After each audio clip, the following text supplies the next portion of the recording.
Hey Cancer, I'm Eleanor and welcome to Peaches by Starlight Tarot. This is your weekly pick a card reading where your monthly theme is the Page of Swords and your weekly theme is the Owl. So this is going to be talking about learning to utilize information that comes from your intuition, not just tapping into it and hearing it, which is also difficult, but once you can get those messages from your gut, how can you actually be informed by them, make decisions with them, and utilize that the same way you do with more obvious information that comes in through your senses. So I'm using Whispering Woods and the Raven's Prophecy Tarot. I have stack 1, 2, and 3. They're timestamped below, so you can skip right to the one or more than one that you feel like is meant for you. These are general, so if you would like a personal reading, those are through email, and you can find those on my Etsy page, which is linked below. Like, share, subscribe, all that good stuff. I'm so close to 50, and I'm so grateful to all of you that are here with me. And once I do hit that 50 mark, I'm going to do a special gratitude video with lots of pick cards and different themes. All right, stack 1, you have the 7 of Coins, the King of Cups, and Reconnect. Secrets lurk in the captive shadows deep in the woods. Okay.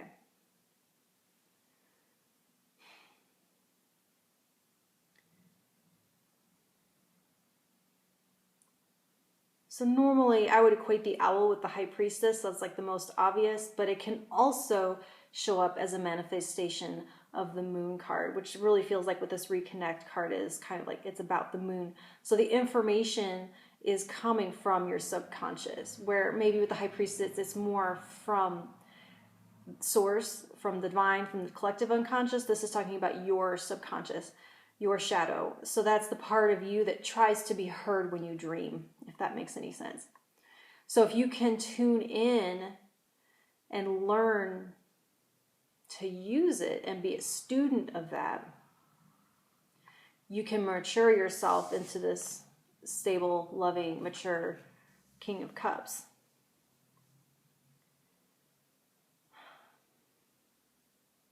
But to do so that all sounds well and good. So what does that look like? It looks like this 7 of Coins, which is going to be assessing the results, trial and error, directing energy based on your findings. It seems very scientific to me, like a lab of your dreams, a lab of your shadow side communicating with you. And so it's going to be willing to ask yourself hard questions and to be honest with yourself about your answers, how your answers make you feel. And so can you observe your emotions and what they're saying without being controlled by them? Can you be an observer? Can you look at them objectively to get the information? Because if you're feeling them, if they come up and they bubble up and you react to them, then you're not the scientist doing the experiment, you are the subject. And so you have to be both in this case. So it's about, like I said, being honest about how your answers make you feel. You can record your answers, record your findings and your feelings, but then be able to be a student of them and get information from them and be informed by them rather than controlled and knocked over and beat around by them. And so it's talking about anything that you deny will control you from behind the curtain. So you might as well be very honest and be very clear and be very open so you can talk about your findings with yourself to find out what they're trying to tell you. Okay, stack 2. You have the 2 of Cups, the 7 of Cups. Surprises. Under the most ordinary stone is an undisturbed garden. Okay. So with the 2 of Cups here, you can see those 2 little lovebirds. It's very sweet. There is a connection to be made here, for sure. But it is with someone you wouldn't have expected. It's like, for all your imagining, this is going to be your fantasy. This is going to be your list of my perfect person looks like this, has these qualities. This is my wish list, they have to check all of these boxes. And so you have kind of like this fantasy woman, man, person, partner built up in your mind is having to look and behave and be a certain way. And so this person that you're making this connection with, that you're coming into contact with, you could never have predicted how this story would unfold. And so you're learning to trust your gut, learning to trust your intuition on who is good for you, rather than relying on image facades that obscure the reality of who someone is. You're looking beyond the mask of who someone is and seeing the core person. And so you don't have to rely on guesswork or fantasy or external cues, because you might not be getting signs. You might be wanting to look for the external validation that this person is who you think they are or want them to be, or whether or not they're good for you, or whether or not they're a match for you. And so if you're looking outward, you're going to miss this person. And so it's like, you already know who this person is. Your gut has already told you who this person is. You feel it. And so you have this feeling, but it's like you don't trust it. Like, yeah, I have this feeling, but I need some kind of sign from the outside world to validate and vindicate that feeling, to tell me that I'm not just crazy, or it's not, if it's just, I ate something weird or something.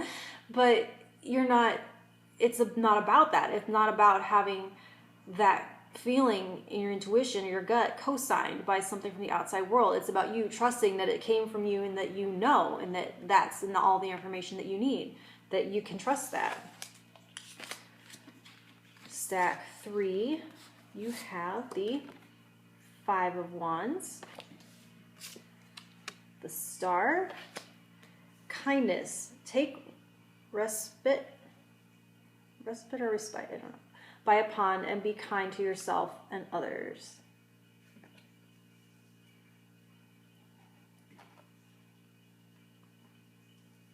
All right, someone tell me if it's respite or respite. I didn't go to college. Sorry, y'all. Okay, anyways, let's see here. Let me get...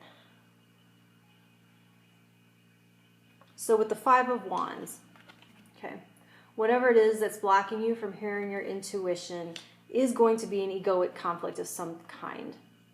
Whatever's coming through, whatever your intuition is trying to tell you, it could be at odds with something that you believe, raise hard questions about the direction you thought that you were going, raise hard questions about who you thought you were or are or want to be versus actually are.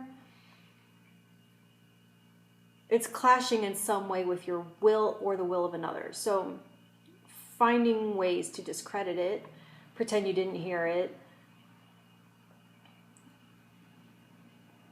are how you're trying to solve that cognitive dissonance, by being like, that's not real. Everything up here is what's real. Anything coming from down there, it just needs to stop bothering me. I don't know. I didn't hear that, So what you need to learn as this Page of Swords, this student, is how to learn from those conflicts and how to grow from them, find hope in them, and how in so doing you can offer it to others. Because you don't learn anything from being right all the time. If you're someone that beats yourself up for being wrong, if you can't sit with that, if you can't say my bad, but that's triggering for you, then how can you access this healing energy of the Star? Because this is coming in as a ray of hope, as a renewal of your faith, and it's supposed to soothe and give you hope in the future. And so there can be ways that if you're not willing to be wrong and learn differently, that you won't be able to be bathed in that light. And so you have to kind of surrender your ego to admitting that you don't know everything, and that when your gut tries to speak to you, if it tells you something you don't initially like, or something that proves something that your brain had all worked out and all calculated that it was so, and your gut says, well, I think I know something different, that how can you allow that to make you look at that a different way and say, you know what, maybe I had that all wrong, maybe, anyway. And that is how you will be able to get this healing energy that's being offered to you. Okay? So I will talk to you in a week, Cancer. Thank you.